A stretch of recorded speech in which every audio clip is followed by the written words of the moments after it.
शुरू करते हैं हम लोग। न्यायिक सक्रियता की आवश्यकता क्या थी? देखो,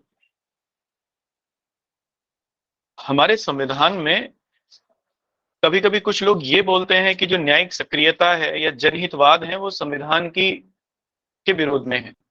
ये संविधान की जो मूलभूत अवधारणा है उसके विरोध में है, क्योंकि संविधान में तो कहीं पर भी न्यायिक सक्रियता का जिक्र नहीं है, और इसे कुछ लोग असंवैधानिक भी करार देते हैं।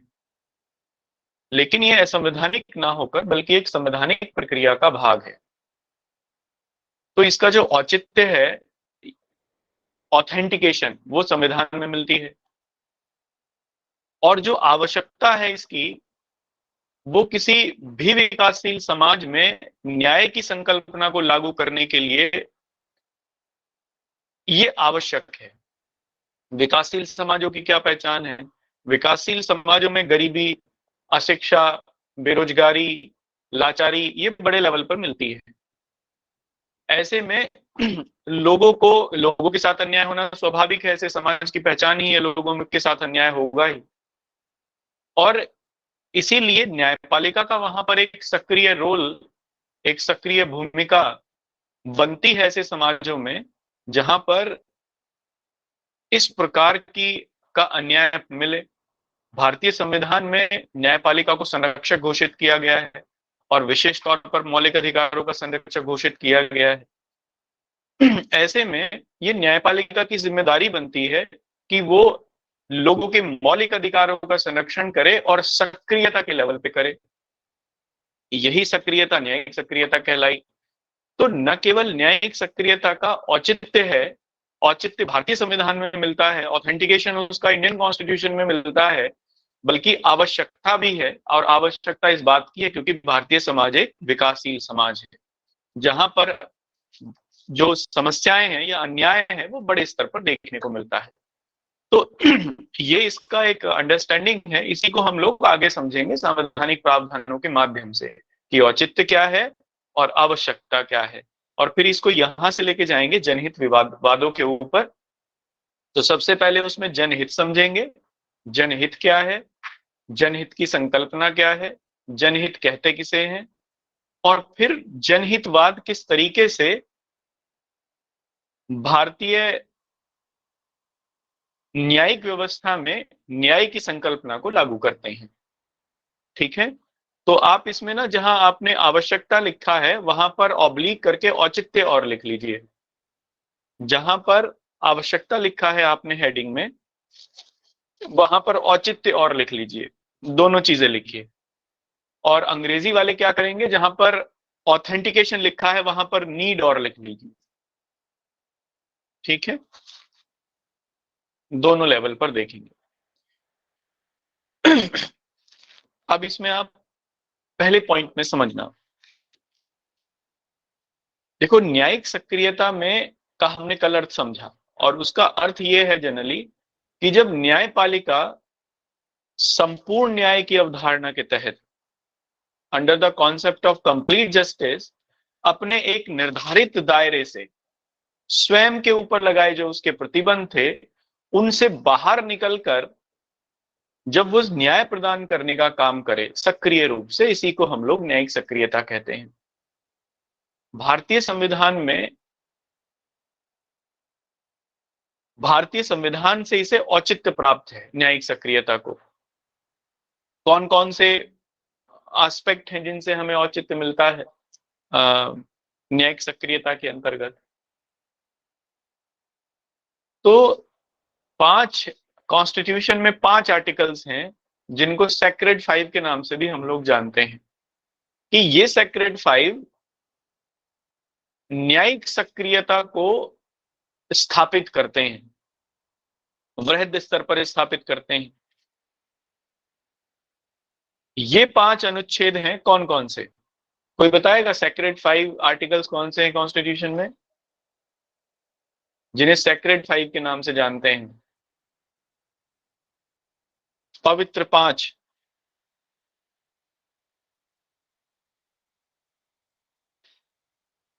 Sir 32, 2 to 6। 2 का ही आइडिया है सर। आपने पढ़ा ही नहीं है, फिर कैसे आप बता रहे हैं जब आपको नहीं पता? तो देखो, आर्टिकल 14, मैंने कभी 19, 21, तीन तो ये मौलिक अधिकारों में है।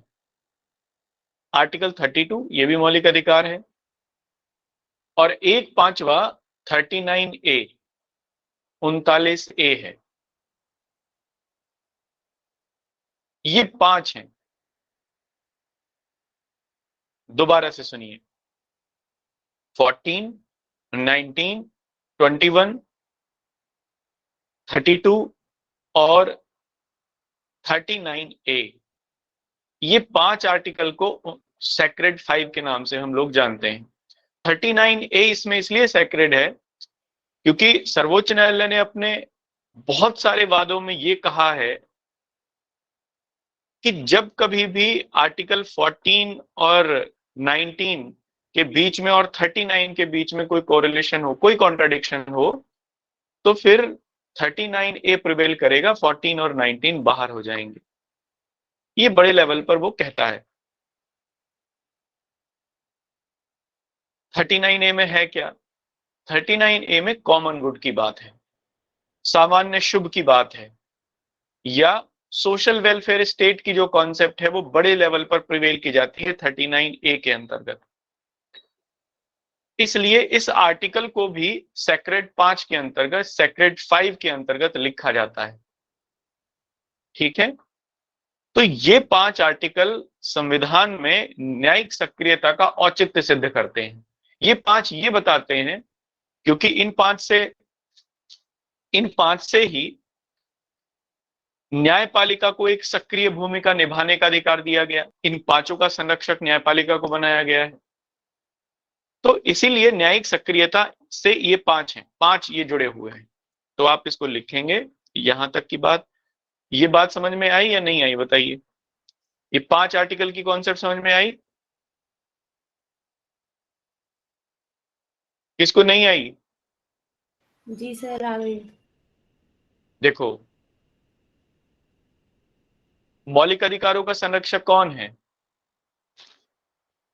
न्यायपालिका है। 14, 19, 21 नेचुरल राइट है, प्राकृतिक अधिकार है संविधान में।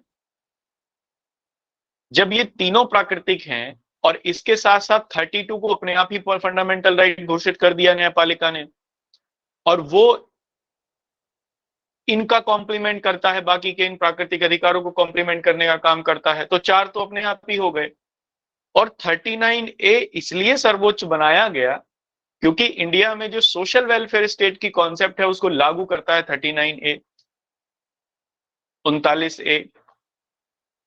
तो ये पांच ऐसे आर्टिकल्स हैं जो कि सेक्रेड 5 का निर्माण करते हैं और न्यायिक सक्रियता की जो अवधारणा है कॉन्स्टिट्यूशन में उसे एक रास्ता देते हैं। तो न्यायिक सक्रियता कोई गैर संवैधानिक चीज नहीं है या असंवैधानिक चीज नहीं है, बल्कि संविधान में ही इसका औचित्य हम लोगों को मिलता है। तो आप सबसे पहले तो आप लिखिए इसमें,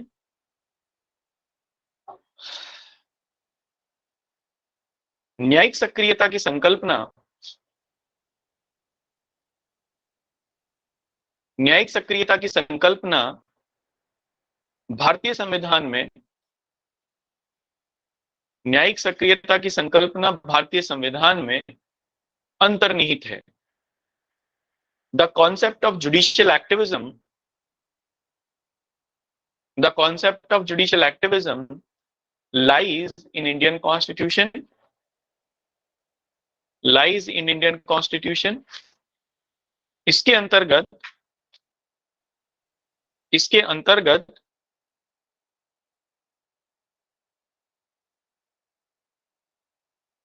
सैद्धांतिक रूप से, इसके अंतर्गत सैद्धांतिक रूप से उद्देशिका में लिखे आदर्शों, उद्देशिका में लिखे आदर्शों को प्राप्त किया जाता है, उद्देशिका में लिखे आदर्शों को प्राप्त किया जाता है। एंड अंडर इट या by it we got, we got the ideas of we got the ideas defined in the preamble.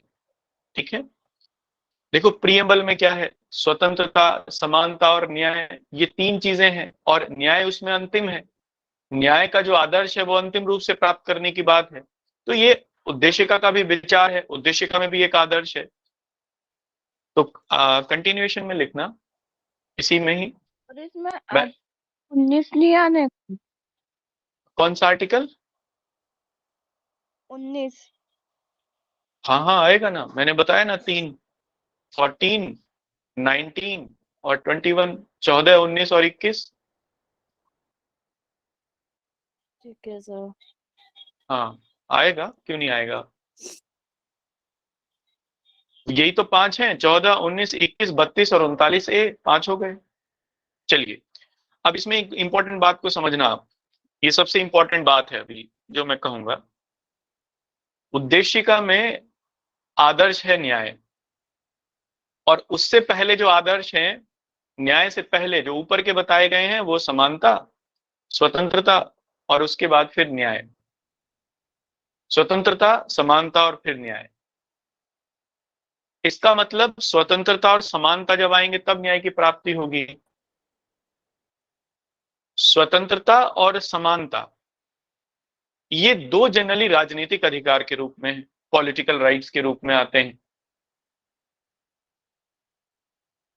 हालांकि समानता एक सामाजिक आर्थिक अधिकार भी है, सोशियो इकोनॉमिक राइट भी है, जो कि हमें फिर सोशल वेलफेयर स्टेट की कॉन्सेप्ट में, डायरेक्टिव प्रिंसिपल्स में मिलता है।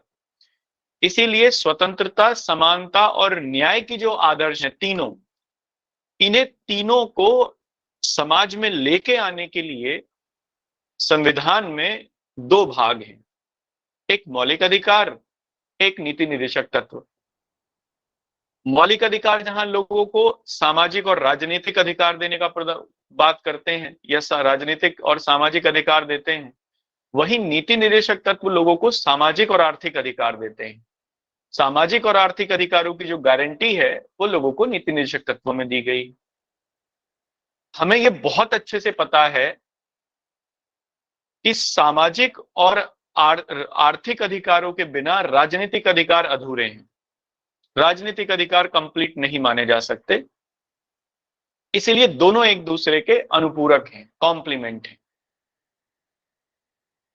इसीलिए भारतीय संविधान में मौलिक अधिकार और नीति निर्देशक तत्व एक दूसरे को कॉम्प्लीमेंट करने का काम करते हैं, एक दूसरे का अनुपूरण करने का काम करते हैं। कैसे, मैं आपको एक एग्जांपल दूं, कैसे एक दूसरे को दोनों कॉम्प्लीमेंट करने का काम करते हैं। मुझे ये बताइए, कोई व्यक्ति गरीब है ना, इसका मतलब वो सामाजिक रूप से अशक्त है, आर्थिक रूप से अशक्त है। अगर कोई व्यक्ति सामाजिक और आर्थिक रूप से अशक्त है, तब ये बताइए क्या वो अपने राजनीतिक अधिकारों का सदुपयोग कर सकता है? मान लीजिए कोई व्यक्ति गरीब है, तब क्या वो स्वतंत्र रूप से समाज में जो उसे राजनीतिक अधिकार मिले हुए हैं, जैसे मान लीजिए वोट डालने का अधिकार या चुनाव लड़ने का अधिकार, मैं तो ये कहता हूं एक राजनीतिक पद प्राप्त करने का अधिकार, क्या कोई व्यक्ति जो गरीब है, राजनीतिक पद तो छोड़िए, क्या वो अपनी स्वेच्छा से वोट डाल सकता है? बताइए। नहीं सर। नहीं डाल सकता, अपने राजनीतिक अधिकारों का सदुपयोग नहीं कर सकता अगर कोई व्यक्ति गरीब है तो, या सामाजिक रूप से अशक्त है तो। और उस अशक्ति को दूर करने का जो दिशा निर्देश है वो दिया गया है भाग 4 में, नीति निर्देशक तत्वों के रूप में राज्य को निर्देश दिए गए हैं। क्योंकि जब व्यक्ति सामाजिक और आर्थिक रूप से सशक्त होगा, तभी वो व्यक्ति राजनीतिक रूप से भी सशक्त होगा, राजनीतिक या सामाजिक रूप से भी सशक्त होगा और अपने अधिकारों का वो प्रयोग कर पाएगा। इसीलिए फंडामेंटल राइट्स और directive principle of state policy एक दूसरे के कॉम्प्लीमेंट करते हैं। ये हम लोग देखेंगे आगे जब करेंगे फंडामेंटल राइट और डीपीएसपी कैसे एक दूसरे को कॉम्प्लीमेंट करते हैं।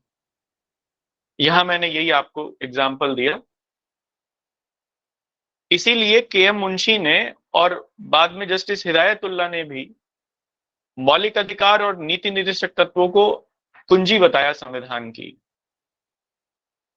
बताया इसको कि यही मुख्य बातें हैं जो संविधान में है, संविधान के आदर्शों को प्राप्त करने का माध्यम है, ये उन्होंने कहा।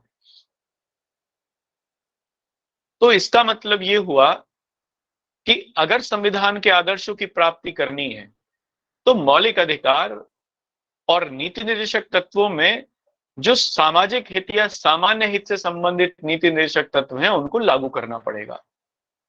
और उनको संविधान के संरक्षण का अधिकार किसे दिया गया? संविधान का संरक्षक बनाया गया न्यायपालिका को।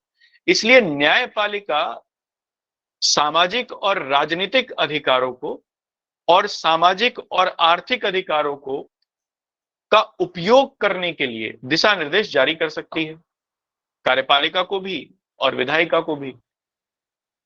जब अपने दायरे से बाहर निकल के सक्रिय रूप से न्यायपालिका विधायिका और कार्यपालिका को दिशा निर्देश जारी करती है राजनीतिक अधिकार, सामाजिक अधिकार और आर्थिक अधिकारों को लागू करने के लिए, तब इसी को न्यायिक सक्रियता कहते हैं। भारतीय संविधान में साफ तौर पर वर्णित है। ठीक है, तो यही बात हमें लिखनी है आपको। जैसे इसमें एक और एग्जांपल ले सकते हैं।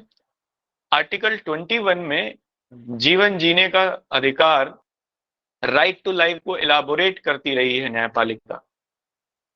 और जीवन जीने के अधिकार में स्वस्थ रहने का अधिकार भी शामिल है, राइट टू हेल्थ भी आ गया है। और राइट टू हेल्थ तब तक नहीं हो सकती जब तक स्वच्छ पर्यावरण ना हो। तो इसीलिए न्यायपालिका ने आर्टिकल 21 में स्वच्छ पर्यावरण का अधिकार भी एक मौलिक अधिकार के रूप में प्रतिस्थापित कर दिया। तो ऐसे में पर्यावरण को लेकर, पर्यावरण संरक्षण को लेकर न्यायपालिका दिशा निर्देश जारी कर सकती है कार्यपालिका को, जैसे कि दिल्ली विल्ली में कई बार प्रदूषण को लेकर उन्होंने किए हैं। तो ये संकल्पना ही न्यायिक सक्रियता है। अच्छा, इसमें इसी में ही मैं एक चीज और जोड़ता हूं, लिखवा तो फिर मैं दूंगा ही। शुरुआत के 30 सालों में, लगभग 50-30, हाँ, शुरुआत के 30 सालों में न्यायपालिका ने भारत में अपने आप को एक घेरे के अंदर रखा, एक सेल्फ कंस्ट्रेंट मोड में रखा। क्या कुछ बातें थी? मतलब उसने प्रोएक्टिवली काम नहीं किया, सेल्फ स्ट्रेंड में रखा।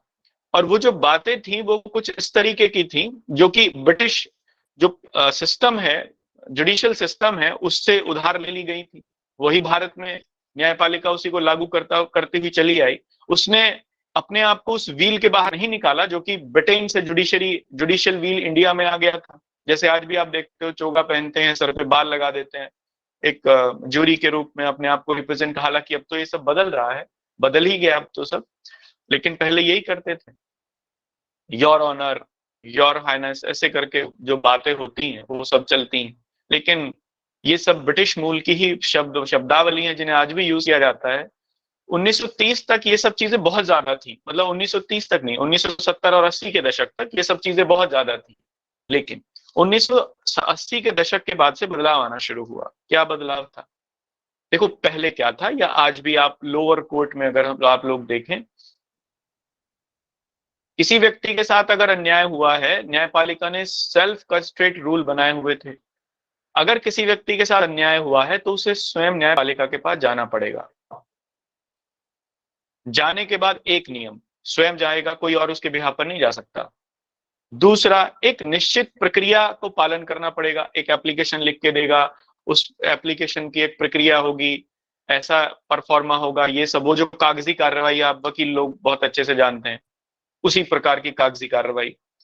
तीसरा, अगर किसी के मौलिक अधिकार का हनन हुआ है या किसी भी अधिकार का हनन हुआ है तो बर्डन ऑफ प्रूफ उसी के ऊपर है सिद्ध करने का, उसी के ऊपर था सिद्ध करने का। मान लीजिए मेरे किसी मौलिक अधिकार का हनन हुआ तो ये सिद्ध मैं ही करूंगा कि हाँ हुआ है, सबूत वगैरह मैं ही दूंगा, एविडेंस मैं ही दूंगा कि हाँ मेरे अधिकार का हनन हुआ।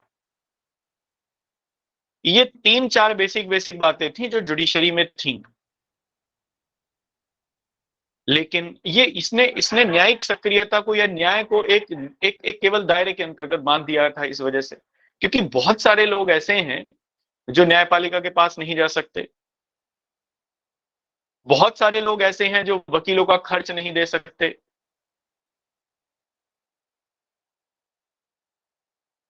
जो कागजी कार्रवाई है उसका खर्च भी वो नहीं दे सकते, क्योंकि भारत में गरीबी है। तीसरा ये है, बर्डन ऑफ प्रूफ का तो कोई मतलब ही नहीं होता वो कुछ प्रूफ भी कर पाए, क्योंकि उनके पास कोई कागज या कोई भी ऐसी चीजें बहुत कम मिलती हैं लोगों के पास जिनके साथ अन्याय होता है, क्योंकि उनको पता ही नहीं होता। अज्ञानता, अशिक्षा, बेरोजगारी ये भारतीय समाज की पहचान है, या किसी भी विकासशील देश की पहचान हो सकती है। ऐसे में जो न्याय है वो केवल सीमित रहेगा, उन लोगों को मिल पाएगा जो समाज के अगड़े वर्ग के लोग हैं, जो शिक्षित हैं, अमीर हैं, वकील हायर कर सकते हैं, प्रक्रिया को समझ सकते हैं, कोर्ट को अप्रोच कर सकते हैं। ऐसे लोगों को नहीं मिल पाएगा जो गरीब हैं या शिक्षित हैं।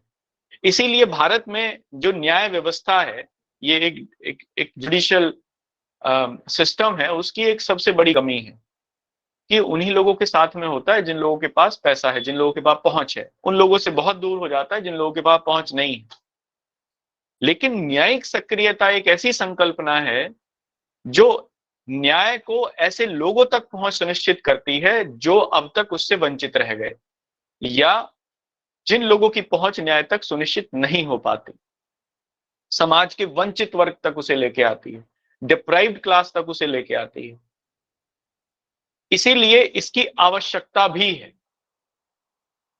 पहले पॉइंट में मैंने बताया औचित्य संविधान में मिलता है, दूसरे पॉइंट में बताया आवश्यकता, और इसीलिए न्यायपालिका ने प्रोएक्टिवली अपने इस सेल्फ कंस्ट्रेंट दायरे से खुद को बाहर निकाला। बाहर निकाल के उसने जो ऊपर के जो मैंने ये नियम बताए इनमें छूट दे दी। अब क्या है, कोई अन्य व्यक्ति भी किसी ऐसे व्यक्ति के लिए या ऐसे समुदाय के लिए जिसके साथ अन्याय हो रहा है, न्यायपालिका को अप्रोच कर सकता है। कोई कागजी कार्रवाई की जरूरत नहीं है, केवल एक आम चिट्ठी कागज पर लिखकर मुख्य न्यायाधीश को या किसी न्यायाधीश को प्रेषित की जा सकती है, उसे ही एक्सेप्ट कर लिया जाएगा। और तीसरा, बर्डन ऑफ प्रूफ उस व्यक्ति के ऊपर नहीं होगा जिसका मौलिक अधिकारों का हनन हुआ, बल्कि बर्डन ऑफ प्रूफ उस व्यक्ति के ऊपर या राज्य के ऊपर होगा जिसने मौलिक अधिकारों का हनन किया या जिसके ऊपर आरोप है अधिकारों के हनन का। उसको यह सिद्ध करना पड़ेगा कि ऐसा कुछ नहीं हुआ। न्यायपालिका स्वयं संज्ञान लेकर इस बात को कर सकी है। इसलिए न्यायपालिका ने पहले से जो अपना एक घोषित दायरा था, जो प्रक्रिया थी, उससे खुद को बाहर निकाला, और बाहर निकाल के प्रोएक्टिवली उसने काम करना शुरू किया। एक सेल्फ कंस्ट्रेंट दायरे से वो बाहर निकली न्याय के लिए, जो कि एक संवैधानिक आदर्श है। इसीलिए इसी चीज को हम लोग न्यायिक सक्रियता के नाम से भी जानते हैं। तो अगले पॉइंट में आप इसमें लिख लीजिए, क्या लिखा था, लास्ट पॉइंट बताइए।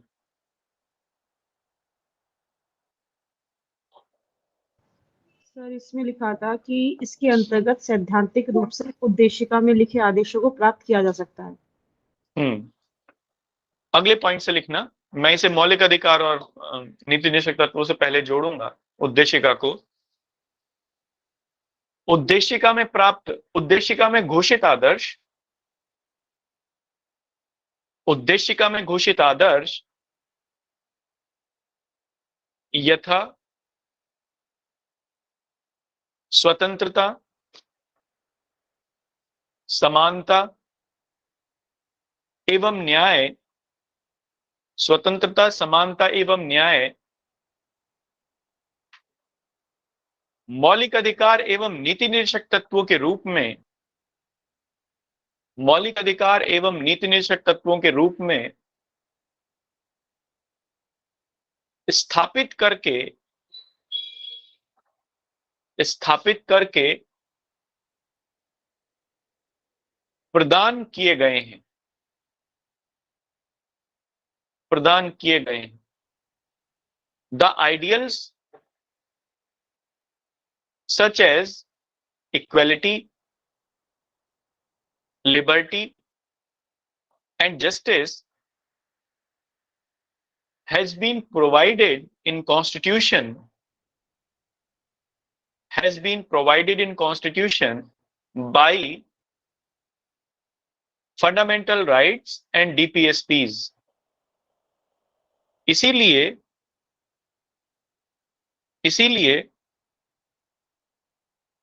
मौलिक अधिकार एवं नीति निर्देशक तत्वों को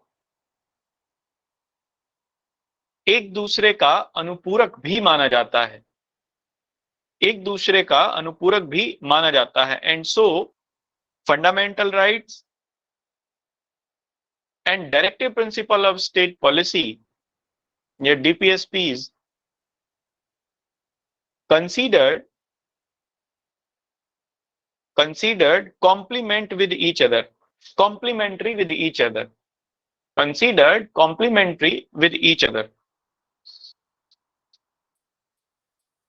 न्यायपालिका ने भी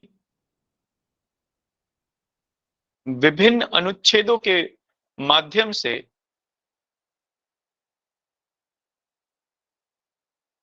विभिन्न अनुच्छेदों की व्याख्या के माध्यम से, ऐसा लिखिए, न्यायपालिका ने भी विभिन्न अनुच्छेदों की व्याख्या के माध्यम से इनके मध्य सहसंबंध स्थापित किया है, एंड जुडिशरी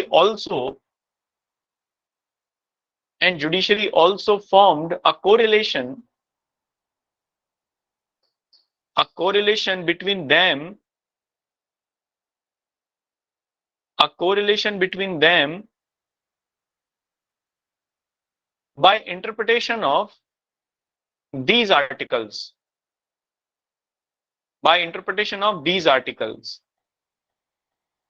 न्यायिक सक्रियता से संबंधित संविधान में 5 अनुच्छेदों को माना जाता है,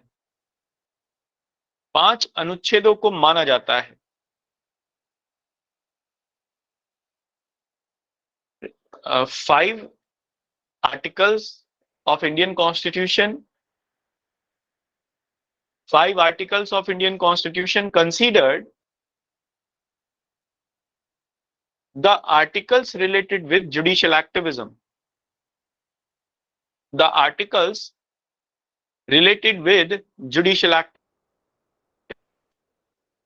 इन्हीं 5 अनुच्छेदों को पवित्र पंचभुज के नाम से जानते हैं,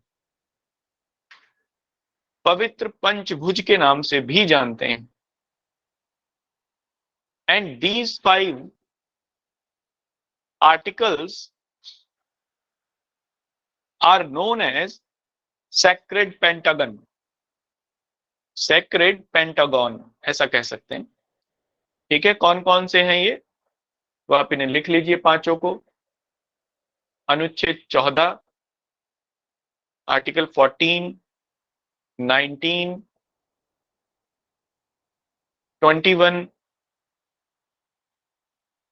32 और 39A। ठीक है, अब इसमें अगले पैराग्राफ से लिखना। चूंकि न्यायपालिका को मौलिक अधिकारों एवं संविधान का संरक्षक नियुक्त किया गया है, मौलिक अधिकारों एवं संविधान का संरक्षक नियुक्त किया गया है, इसलिए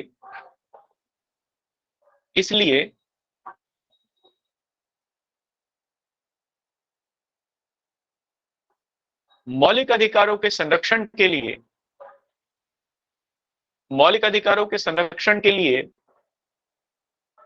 न्यायपालिका न्यायपालिका कार्यपालिका को दिशा निर्देश जारी कर सकती है। कार्यपालिका को दिशा निर्देश जारी कर सकती है। As judiciary has been formed, judiciary has been formed guardian of constitution and fundamental rights, guardian of constitution and fundamental rights, so it can give direction, it can give direction for the executives, it can give directions for the executive or to the executive to protect them, to protect and preserve, दोनों लिखिए, to protect and preserve them। ठीक है, ये बात यहां तक समझ में आई? कोई समस्या?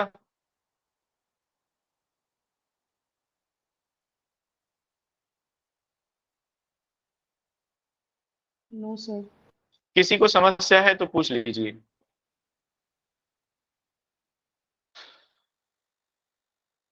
चलिए सर ये लास्ट वाली लाइन है ना, it can give direction to executive and legislature to protect. नहीं, लेजिस्लेचर नहीं है, एग्जीक्यूटिव है। ओके सर, वो भी लेजिस्लेचर कहाँ मैंने बोला? मैंने तो केवल एग्जीक्यूटिव बोला है ना। जी सर, पूछ लेकिन इंडिया में अभी रह गया। हाँ, लेकिन इंडिया में हमारे यहाँ जो एग्जीक्यूटिव है वो लेजिस्लेटिव एग्जीक्यूटिव है, ये तो अंतर्निहित बात है। हमारे यहाँ जो मंत्री होते हैं, एग्जीक्यूटिव जो होते हैं, अपने विभागों के कार्यकारी जो प्रधान होते हैं वो विधायिका के ही सदस्य होते हैं। तो ये उनके लिए भी एक बात है कि जब मान लीजिए अगर किसी विभाग को डायरेक्शन दिया जाएगा तो उसके मंत्री को डायरेक्शन दिया जाएगा। मंत्री विधायिका का सदस्य है, मंत्री विधायिका में ये बात को प्रेषित कर सकता है कि इस विषय से संबंधित कोई विधान बनाया जाना चाहिए, कोई लॉ बनाया जाना चाहिए। तो ये तो इंटर एग्जिस्ट करती है बात कि ये है ही, लेकिन कार्यपालिका उसमें हम लोग लिखेंगे, उसी से ये बात आ जाएगी। इसका एक उदाहरण लिख लीजिए। उदाहरण में आप इसमें लिखिए अनुच्छेद 21 का ही दे देते हैं, क्योंकि वही सबसे ज्यादा लिबरली इंटरप्रिटेटेड है और इसीलिए उसका जो दायरा है वो लगातार बढ़ता जा रहा है। आर्टिकल 21 का, जो कि प्राकृतिक अधिकारों में से एक है भारतीय संविधान के। तो आप लिखिए इसमें जैसे कि अनुच्छेद 21 की उदार व्याख्या ने,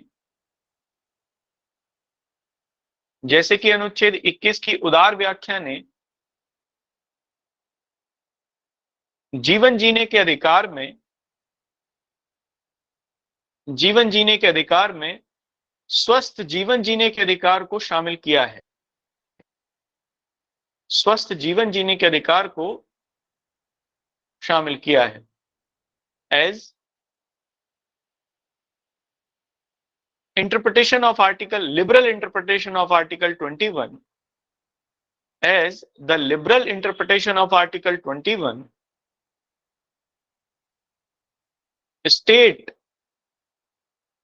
या clearly state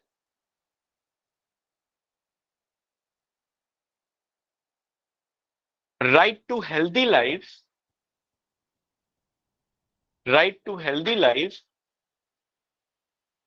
under right to life and liberty, under right to life and liberty prescribed in Article 21, prescribed Article 21, तथा स्वस्थ जीवन स्वस्थ पर्यावरण के बिना असंभव है। स्वस्थ पर्यावरण के बिना असंभव है। And healthy life is not possible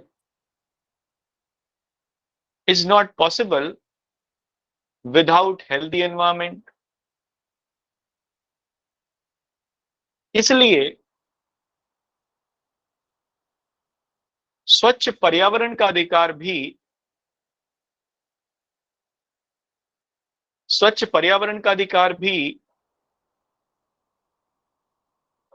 अनुच्छेद 21 के अंतर्गत मौलिक अधिकार है। अनुच्छेद 21 के अंतर्गत मौलिक अधिकार है। एंड सो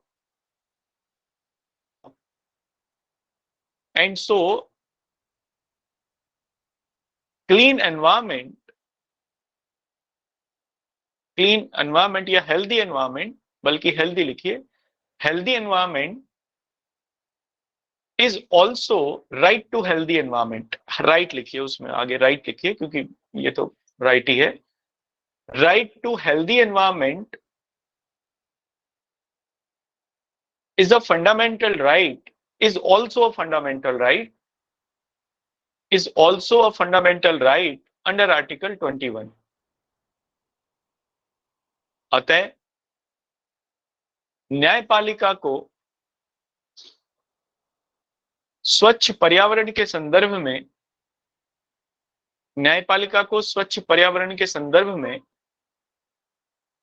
अतः न्यायपालिका, ऐसा लिखिए, अतः न्यायपालिका कार्यपालिका को स्वच्छ पर्यावरण के संदर्भ में उचित दिशा निर्देश जारी कर सकती है। And so judiciary can give direction to executive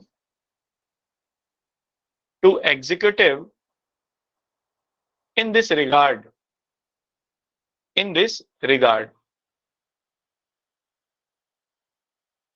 अब अगले पॉइंट से लिखना, अगली लाइन से, इस प्रकार यह उपरोक्त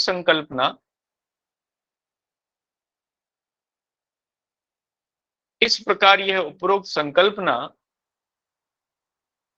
न्यायिक सक्रियता के अंतर्गत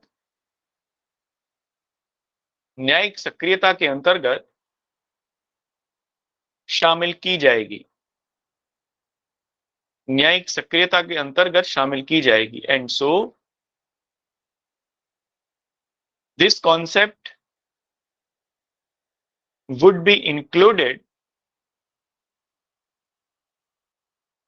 would be included under judicial activism.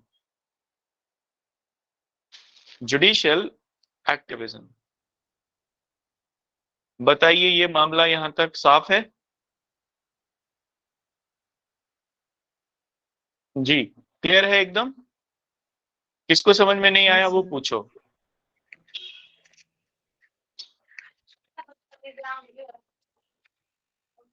आवाज मुझे नहीं आई आपकी, आप अपना माइक अच्छे से ऑन करके और फिर अच्छे से ही पूछें।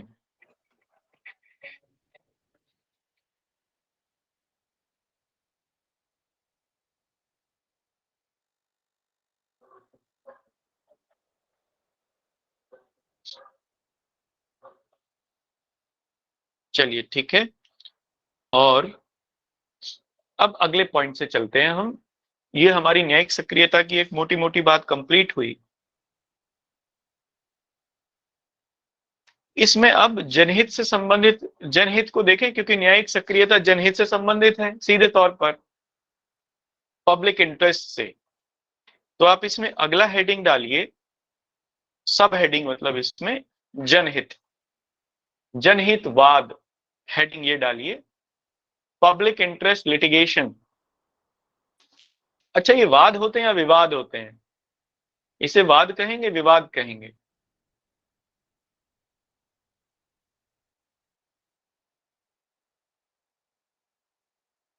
अरे बता दो, आप तो लॉ वाले हो। विवाद कहेंगे। वाद क्या होता है? वाद और विवाद में क्या अंतर है? लिटिगेशन और डिस्प्यूट्स में क्या अंतर है? सर, लिटिगेशन तो आरोप लगाना और विवाद उन आरोपों पर तर्क और वितर्क करना। अच्छा, याचिका आरोप होता है। याचिका और आरोप में कुछ अंतर है, एक ही बात है। तो फिर इसको हम लोग जनहित आरोप क्यों नहीं कह देते?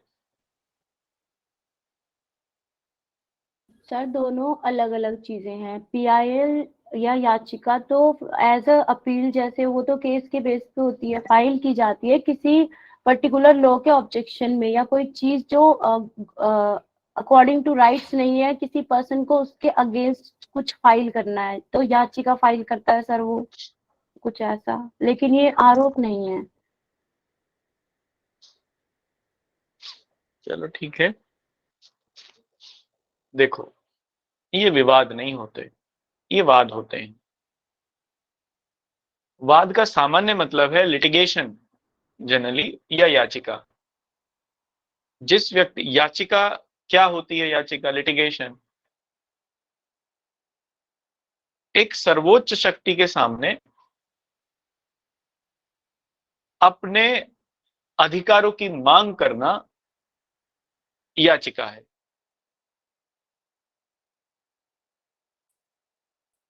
जनहित याचिका एक याचिका है, चूंकि वो, या पब्लिक इंटरेस्ट लिटिगेशन या जनहित वाद एक जनरली याचिका है, याचिका के रूप में होता है, जो सर्वोच्च न्याय की सर्वोच्च सत्ता के सामने प्रस्तुत की जाती है। ये विवाद कभी नहीं हो सकता, क्योंकि विवाद दो अलग अलग विरोधाभासी जो क्लेम हैं उनके बीच उत्पन्न होता है, जो विरोधाभासी, कॉन्ट्राडिक्टरी। मैं कुछ कह रहा हूं, सामने वाला कुछ कह रहा है। इसलिए जो सामान्यतः विवाद हैं वो दो व्यक्तियों के बीच में होते हैं। व्यक्ति और राज्य के बीच में वाद होता है जनरली, इसलिए ये लिटिगेशन है, ये याचिका है। सर्वोच्च शक्ति के सामने या सर्वोच्च सत्ता के सामने एक अपने अधिकारों की सुरक्षा की या अधिकारों के संरक्षण की गुहार की गई, याचिका की गई, इसी को हम लोग जनहित याचिका कहते हैं, या ये जनहित वाद का मामला है। अब मुझे ये बताइए, जनहित किसे कहते हैं? पब्लिक इंटरेस्ट क्या होता है? देखो, मेरा मानना ये है, किसी भी चीज को पढ़ने से पहले, मतलब आप किसी भी चीज को पढ़िए तब उसके सबसे बेसिक मूलभूत बात में जाइए, बेसिक में बिल्कुल, क्या है, कैसे है, क्या होती है ये चीजें, तभी आप उसकी अच्छे से उसको समझ पाएंगे। अगर आपको किसी पेड़ को देखना है, आप किसी पेड़ को देख रहे हो, तो पेड़ को जमीन से ऊपर मत देखिए, ये तो सभी देख लेते हैं, इसमें क्या बात है। नहीं, कोशिश करिए कि आप उसे जमीन के नीचे भी देख पाएं, उसकी ऊंचाई का अंदाजा लगा के, उसकी ऊंचाई को देख के इस बात का अंदाजा लगा पाएं कि वो जमीन में कितना और गहरा होगा, उसकी जड़ें और कितनी गहरी होंगी। क्योंकि कोई पेड़ उतना ही ऊंचा होता है जितना जमीन में ज्यादा गहरा है। तो उद्देश्य मेरा आपको बताने का केवल यही है कि जब भी किसी चीज को पढ़ें, समझने की कोशिश करें, तब उसे बड़ी गहराई में समझिए। सामान्य सी दिखने वाली चीजें भी विशिष्ट होती हैं कभी कभी। तो किसी भी चीज को विशिष्टता में जानना बड़ा आवश्यक है। जब तक हम किसी चीज को विशिष्टता में नहीं जानेंगे, तब तक विशिष्ट कैसे बन जाएंगे? तो वो विशिष्टता में जानने की जो क्षमता है, जो विजन है हमारा, जिसे हम लोग दृष्टिकोण कह सकते हैं या दूरदर्शिता कह सकते हैं, सबसे बढ़िया वर्ड, वो हमारे पास होना चाहिए। और उसकी पहली समझ ये है कि किसी भी चीज को मौलिकता में देखने का प्रयास किया जाए, उसको फंडामेंटल लेवल पर जानने का प्रयास किया जाए, उसको बिल्कुल शुरुआती लेवल पर जानने का प्रयास किया जाए। इसीलिए मैं आप लोगों से कभी कभी इस तरीके के सवाल, ये मेरे जनरली होते हैं, कि हो सकता है आपको ये ऑकवर्ड टाइप के लगते हो कि ये तो, लेकिन ये मूलभूत हैं, ठीक है? देखो, जनहित सामान्यतः किसे कहते हैं, और जनहित का मेरा यहां बताने से मतलब ये है, क्या जनहित बहुमत का हित हो सकता है? पब्लिक इंटरेस्ट क्या प्लूरल इंटरेस्ट हो सकता है? सर नहीं हो सकता। हाँ जी, सर मैं ट्राई करूं, फिर आप बता दोगे तो फिर समझ आ जाएगा, नहीं तो पूरा। जी बताइए, जनहित क्या जनहित होता किसे है? कहते हैं? सर जनहित होता है जो समाज के हित में हो, ना सिर्फ समाज के हित में ना हो के प्रत्येक व्यक्ति के हित में भी हो, और जो कोई दूसरा व्यक्ति किसी भी पर्टिकुलर पर्सन के लिए याचिका दायर कर सके जनहित के लिए, जहां तक मेरी समझ है सर थोड़ा सा। अगर मान लीजिए जनहित समाज के सभी व्यक्ति का हित है, ये हो सकता है कि जनहित समाज के सभी व्यक्तियों का हित हो, लेकिन व्यक्तियों के समाज में हित विरोधाभासी होते हैं। एक व्यक्ति का हित दूसरे का अहित हो सकता है। किसी पूंजीपति का हित ऐसा हो सकता है कि मजदूर के हित के विरोध में हो सकता है या नहीं हो सकता? बिल्कुल सर। तो अगर मजदूर इस बात को लेकर न्यायालय अप्रोच करे कि जी मेरे अधिकारों का हनन हो गया, मेरे हितों का हनन हो गया, पूंजीपति ने कर लिया, तो क्या फिर ये जनहित कहलाएगा? क्योंकि जन में तो वो पूंजीपति भी आ रहा है नहीं आपके सर, हिसाब से। नहीं सर। तो ये उसकी परिभाषा नहीं है। देखो, जनहित को हम लोग सामान्य शुभ के रूप में परिभाषित करते हैं, कॉमन गुड के रूप में। जनहित वो हित है, समाज का प्रत्येक व्यक्ति अगर अपनी स्वयं को उस जगह पर रखे तो वो लाभ की स्थिति में हो, ऐसी स्थिति को हम लोग जनहित कहते हैं। इसलिए जनहित में बहुमत का हित शामिल नहीं होता, बल्कि सर्वस्व का हित शामिल होता है। मान लीजिए समाज का बहुमत वर्ग, जिसको जो कि प्लूरल है, जिसकी मेजॉरिटी है, मेजॉरिटी क्लास ऑफ सोसाइटी, अगर माइनॉरिटी क्लास ऑफ सोसाइटी की जगह अपने आप को रखे तो वहां पर उत्पन्न हुआ जो हित है वो भी जनहित कहलाएगा। मतलब माइनॉरिटी का कोई हित है और किसी वजह से मेजॉरिटी अपने आप को माइनॉरिटी की जगह पर रख के देखे, तब वो हित मेजॉरिटी का भी हो, इसी हित को हम लोग सार्वजनिक हित या जनहित कहते हैं।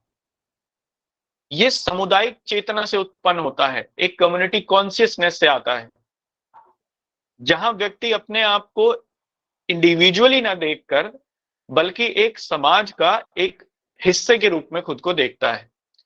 ये सामूहिक चेतना उसको जनहित की तरफ लेके जाती है। इसका मतलब ये हुआ कि संपूर्ण जनहित संपूर्ण मानव जाति के कल्याण से संबंधित है। इस उदाहरण में जैसे जो भी मैंने पहले दिया, इसको देके समझाता हूं। मान लीजिए एक पूंजीपति है, एक मजदूर वर्ग है। पूंजीपति ने मजदूर वर्ग का शोषण कर लिया किसी नियम के माध्यम से, किसी कानून के माध्यम से या किसी अन्य माध्यम से। जनहित ये होगा कि अगर पूंजीपति वर्ग कल को मजदूर वर्ग की जगह आ जाए, तब पूंजीपति वर्ग का हित भी वही हित हो जो मजदूर का हित है, दोनों में कोई विभेद ना कर पाए, इसी को हम लोग जनहित कहते हैं। इसलिए जनहित गैर विभेदकारी होता है, डिफरेंशिएशन नहीं करता कौन है वहां पर, जो भी है उसका हित संरक्षित किया जाएगा, चाहे वो गरीब है चाहे वो अमीर है, वो सबके हितों से संबंधित है।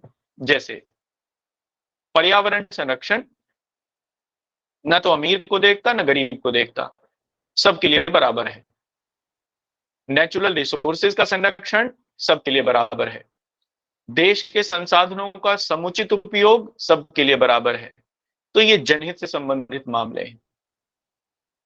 इसी संदर्भ में कोल ब्लॉक आवंटन का वो मामला हम लोग देख सकते हैं, जहां सर्वोच्च न्यायालय ने कोल ब्लॉक आवंटन को रद्द कर दिया था, क्योंकि जो नेचुरल रिसोर्सेज हैं, हमारे देश के प्राकृतिक संसाधन, उनका प्रयोग समुचित हित में या सार्वजनिक हित में किया जाना चाहिए। तो सार्वजनिक हित को ही हम लोग जनहित कह देते हैं। ठीक है, इसीलिए पब्लिक इंटरेस्ट यहां पर हिंदी अंग्रेजी में तो एक ही शब्द है पब्लिक, लेकिन हिंदी में दो शब्द हैं अलग अलग, सार्वजनिक और जन। दोनों वैसे अलग अलग बातें हैं, अगर हम लोग हिंदी में दोनों को परिभाषित करें तो दो अलग अलग बातें हैं। जब जन की बात आती है तो समाज के सबसे निम्न वर्ग की बात होती है। जन में समाज के सबसे निम्न वर्ग शामिल होते हैं, जो सामाजिक प्रक्रिया में पीछे रह गए, उनको हम लोग जन कहते हैं। जबकि सार्वजनिक में सब लोग आ जाते हैं, सार्वजनिक में सब शामिल है। तो दोनों में हिंदी के शब्दों में तो अंतर है, लेकिन अंग्रेजी में एक ही बात है, पब्लिक ही है अंग्रेजी में। इसीलिए ऐसे मामले या ऐसी बातें जो सभी लोगों को समान रूप से प्रभावित करती हों, ऐसे ही मामलों को हम लोग जनहित कहते हैं। ठीक है, क्या मैं आपको समझा पाया जनहित क्या होते हैं? जी सर। सर हम एक बात पूछना चाह रहे थे सर, एक जी, लोकहितवाद की भी चर्चा होती है, वो दोनों सेम ही होते हैं, सेम जनहित ही और है, लोकहित? बिल्कुल बिल्कुल। जनहित, लोकहित, सार्वजनिक हित सब सेम है। सबके लिए जी अंग्रेजी में आपको एक ही वर्ड मिलेगा, पब्लिक इंटरेस्ट, है ना? सब एक बात है। लोकहित, जनहित, हिंदी में ये दो तीन अलग अलग शब्द हैं, इनकी परिभाषा भी अलग अलग है। थोड़ा बहुत माइन्यूट सा डिफरेंस कहीं पर कुछ होगा, अदरवाइज तो नहीं है अंग्रेजी में, लेकिन सबके लिए एक ही शब्द है। ठीक है, तो हेडिंग लिख लीजिए। ये हेडिंग तो लिख ली ना आपने? क्या हेडिंग लिखी थी? जनहितवाद, पब्लिक इंटरेस्ट लिटिगेशन। सर ठीक है, हाँ जी, इसको हम लोग कल करेंगे। इसको यहां तक करते हैं।